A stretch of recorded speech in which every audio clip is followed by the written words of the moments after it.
सरदार के घर चोर आ गया। सरदार ने देखा तो चोर ने भागना शुरू कर दिया। सरदार भागता भागता चोर से भी आगे निकल गया और ऊंची आवाज में बोला, एक चोरी उत्तों 9.5 रेसा।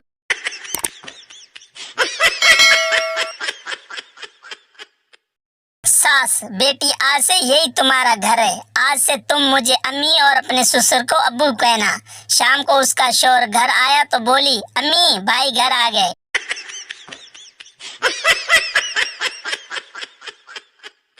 वो भी क्या दौर था जब ब्लैक एंड व्हाइट टीवी होते थे। जब भी इंग्लैंड और वेस्ट इंडीज का मैच देखते तो दिमाग खराब हो जाता। चमक ज्यादा करो तो इंग्लैंड वाले गायब, कम करो तो वेस्ट इंडीज वाले गायब।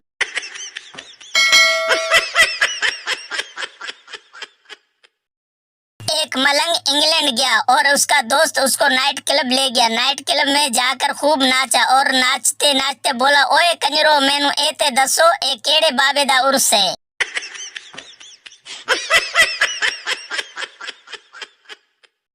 डॉक्टर, आपका वालिद के व्हाइट सेल बिल्कुल खत्म हो गए। पप्पू रोता हुआ बाहर गया और वापस आकर बोला, डॉक्टर व्हाइट सेल तो नहीं मिले, ये रेड तोशिबा के मिले, यही डाल दे। डॉक्टर, चाइना का भालू नहीं तेरा बाप है।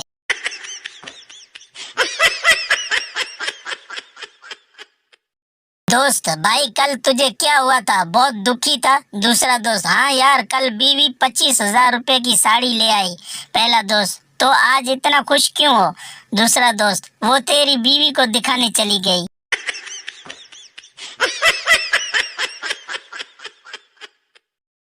सरदार लड़की के घर रिश्ता मांगने गया। लड़की के घर वालों ने कहा कि हमारी लड़की अभी पढ़ रही है। सरदार जी, कोई बात नहीं, मैं 1 घंटे के बाद आ जाऊंगा।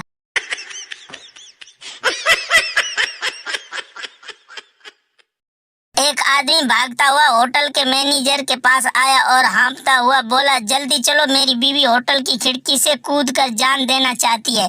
मैनेजर, लेकिन मैं क्या कर सकता हूँ। आदमी, यार खिड़की नहीं खुल रही।